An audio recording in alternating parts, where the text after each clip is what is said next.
Hello, everybody. Welcome again to Storytime from the Milledgeville Public Library of Illinois. The story we have for you today comes from Ireland, and it is a story of a young man and a little trip he took with the fairy folk and what happened afterwards. This is the story of Guleesh and the King of France's daughter.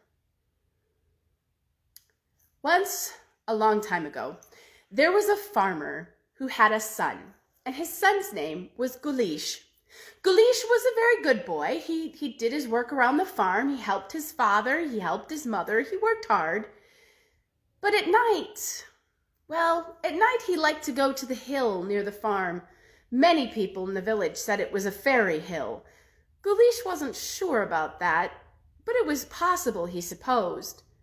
All that he knew is that it was a very, very good place to lay down on your back and look up at the stars and think about all of the faraway places that those stars were looking down on. For while Guleesh was happy in his home, he kind of wanted to know what the rest of the world looked like, and he was curious.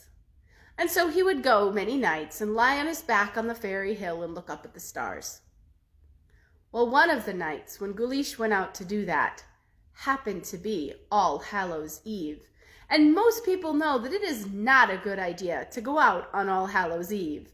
But Guleesh always went to the hill, and so he didn't think anything of it. Well, as he was lying on the hill watching all of the stars and dreaming of faraway places, suddenly he heard a rushing sound, something like the ocean, or a strong wind blowing through the trees. And he looked about him and noticed that none of the trees were moving, so it was not a wind that was coming, but something was definitely coming towards him.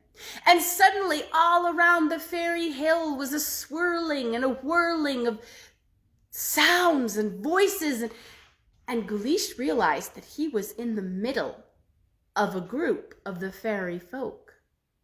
And he heard them calling out, "My horse, bridle and saddle! My horse, bridle and saddle! My horse, bridle and saddle!" He heard the call from everywhere around him, "My horse, bridle and saddle!"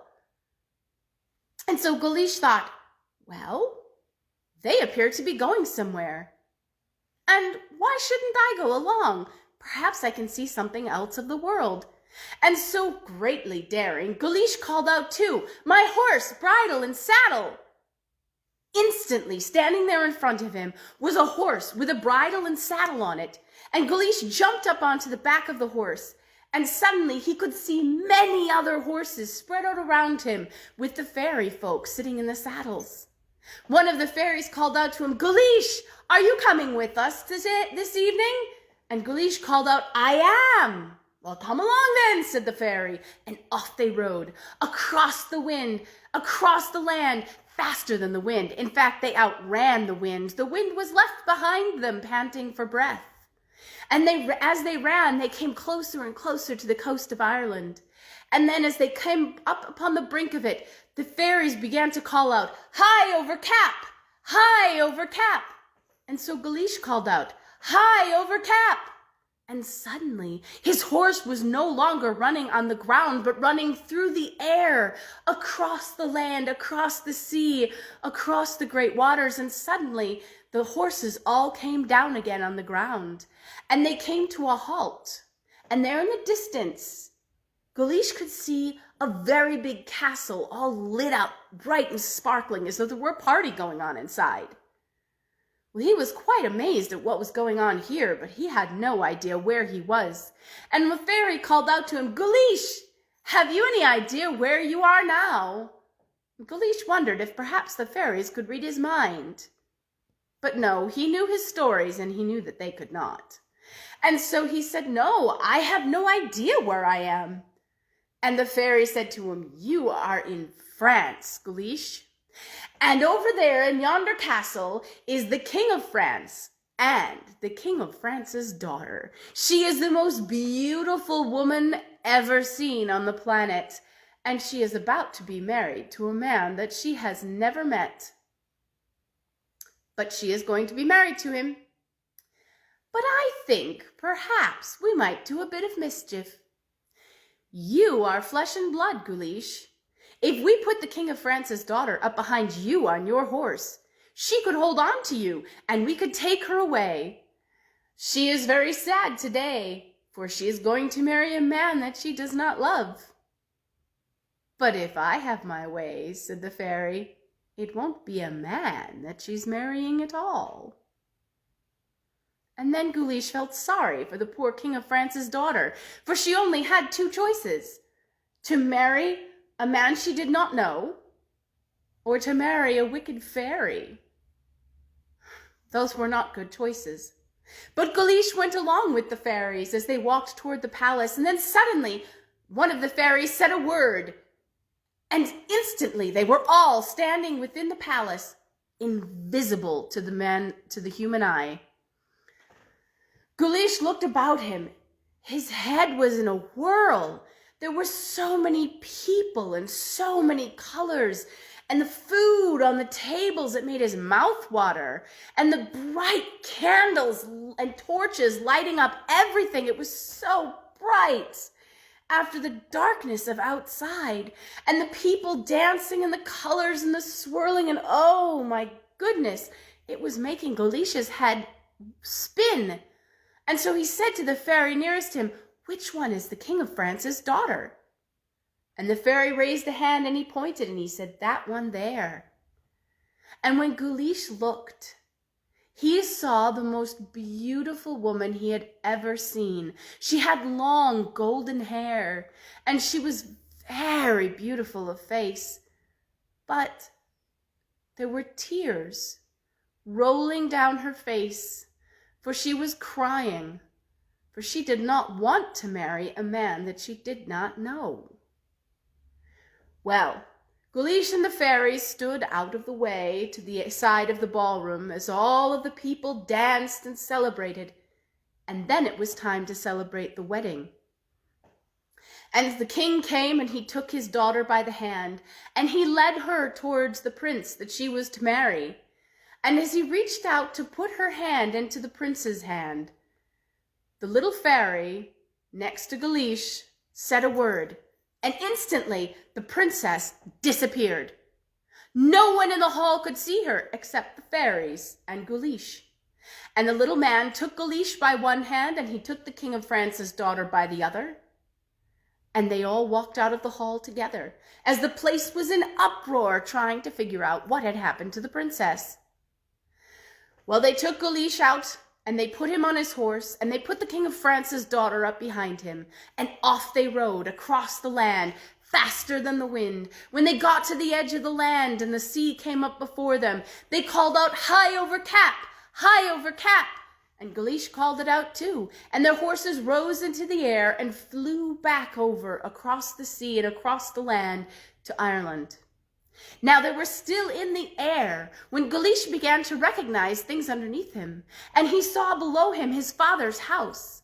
Now they were not very high up in the air, and so he took the King of France's daughter by the hand, and he pulled her round in front of him onto the horse, and he fell off of the horse and protected her when he fell. And then very quickly he made a sign of the cross, and he said, "I call and cross you to myself in the name of God." And instantly, all of the horses of the fairy troop fell out of the air and turned into just old plow beams, for that was what they made their horses out of. The fairies were furious. They shouted and they yelled at Guleesh, "Curse you, Guleesh! May ill luck attend you!" But Guleesh had called upon the name of God, and therefore the fairies could not touch him or the King of France's daughter. "Oh, a pretty turn you've turned on us tonight, Guleesh," said one of the fairies. "A pretty thing you've done after us so good and so kind to you to take you with us. I cannot believe you have done this. Believe me, you will regret it." And he walked up to the King of France's daughter, and he slapped her hard across the cheek. "Now, Guleesh," he said, "now I've knocked the talk out of her. What good will she be to you now? You're welcome to her." And with that, he and the rest of the fairies vanished, and they could hear the sound of their passing, moving away. Well, Guleesh turned to the king's daughter and he said to her, "They've gone. They can't hurt you anymore, my lady. I am not one of those fairies. I'm a man. I was just along with them for the ride. Please, tell me what you want me to do, and I will do it. Do you want me to find a way to get you back to your father? What shall I do?" But the King of France's daughter didn't say anything. She tried. She opened her mouth and she moved her lips and her tongue and she tried to talk, but nothing came out. "Do not tell me that when he put his dirty hand on you, he actually did drive the talk from your mouth," said Guleesh. And the King of France's daughter, she simply showed him with a sign that she could not talk. "Well, I cannot take you home to my parents and tell them that you are the King of France's daughter. They will think I have gone mad. But the village priest now, he's a very good man, and he will know what to do." And so he took the King of France's daughter by the hand, and he led her to the village, and they knocked on the door of the village priest, and they told him the whole story. Guleesh with the words, and the King of France's daughter with gestures and with facial expressions. Well, the village priest wasn't quite sure what to do either, but he knew that the best thing to do would be get to word to the King of France that his daughter was here in Ireland. And so the girl stayed with him, and he took care of her, and she helped him about the house and to help keep the church cleaned. And with every person that was going in the right direction, the priest sent letters to the King of France to let him know that his daughter was here in Ireland and safe. But all of the letters went astray. Perhaps it was the fairy magic getting in the way. Well, every day, Guleesh would go to the priest's house, and he would sit and talk with the King of France's daughter for hours on end. Of course, she could not talk back to him, but she could make little gestures and signs, and they laughed and they talked as best they could. And over the course of time, they came to fall in love. Well, 1 year later, on All Hallows Eve, Guleesh was out lying on the hill again, looking up at the stars and thinking about all of the things that had happened to him in the last year, all because of that one night.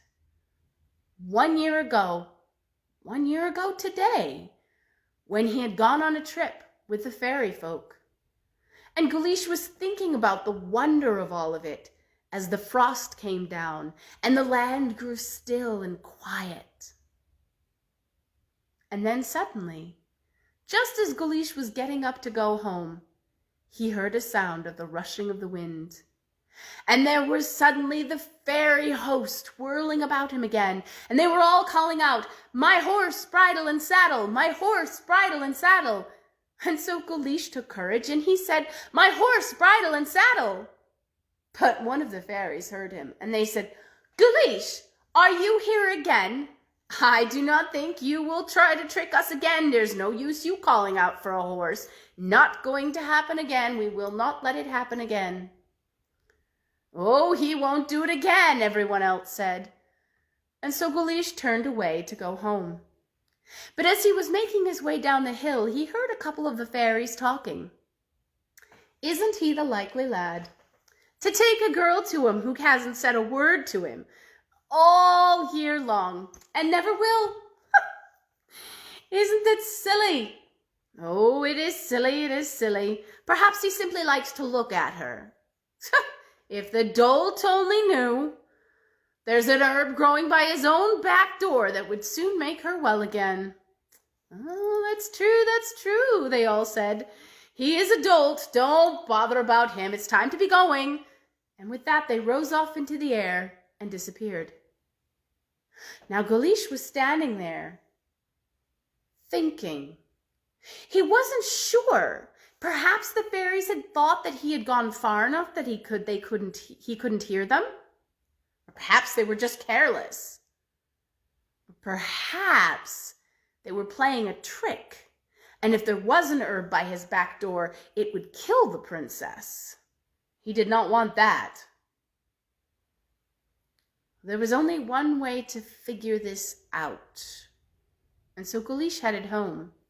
Of course, he didn't sleep that night at all, for wondering and thinking about this herb that might be by his back door that might save the princess and allow her to speak again. And the very next morning, as soon as it was light enough to see, he went outside and he looked. And sure enough, growing amongst all of the thistles in the dock by the back door, there was a strange herb that he had never seen before. It was rather tall, and it had 7 stalks coming out of it, and on every single one of the 7 stalks, there were 7 leaves growing. And it had a white, sticky, oily sap in the leaves. And so Guleesh took out his knife, and he cut off that plant, and he took it into the house, and he squeezed up all of the leaves and squeezed all of that thick, white, oily juice into a pot. And he chopped up the stem and he got as much juice as he possibly could. And then he boiled it, as you usually do when you're dealing with herbs. And when it was all done and it was cooled enough, he looked at it and he said, well, I wouldn't want to give this to the princess and have it kill her. I'd better test it. And so he drank half of it himself. He had no sooner to put the glass back on the table than he fell down to the floor and didn't know anything more until it was dark outside. But when he woke up, he carefully felt about him and didn't seem to have anything wrong with him. And when the morning came, he checked again and there still didn't seem to be anything wrong with him. And so he took the other half of the drink and he took it to the priest's house and he explained where he'd gotten it from. And he gave it to the princess to drink. And as soon as she drank it, she had no sooner set the cup back on the table than she fell down to the floor, fast asleep. And they could not wake her up. And so they carried her to a bed, and very worried, Guleesh and the priest sat there beside her all night long, hoping and praying that she would wake up and still be the sweet girl that they had come to love in the last year. She did not wake up until the sun was already high in the sky the next day, and when she did, she sat up and rubbed her eyes and looked about her as though she wasn't quite sure where she was. But she didn't say anything. Until finally the priest said to her, "Did you sleep well, my dear?" And she looked at him and she said, "Oh, very well, thank you." Oh, Guleesh was so happy. He jumped up and down and he said, "Say something else. Say something else, please." Well, the princess, once she had started, could not stop talking. She thanked them both for their kindness and attentions to her over the last year, and she especially thanked Guleesh for saving her 3 times. Once from the marriage to the prince that she did not want to marry, once from the marriage to the evil fairy, she was sure she would not have been happy in that marriage, and once again from living a life of silence forever. Now at last, finally, Guleesh and the King of France's daughter could speak to each other and tell each other just how much they loved each other. And the princess said that she did not want to go back to her father and be married off to just another prince that she didn't know and didn't love. She would much rather stay in Ireland with Guleesh and be his wife. And so the village priest married them, and they lived very happily together. And if they had not died, they are living still. And that is the story of Guleesh and the King of France's daughter from Ireland. I hope you enjoyed it, and I hope you'll come back and join us again next Friday at 3 p.m. Central Time, when we'll have another story for you here from the Milledgeville Public Library of Illinois. See you later, everybody. Bye.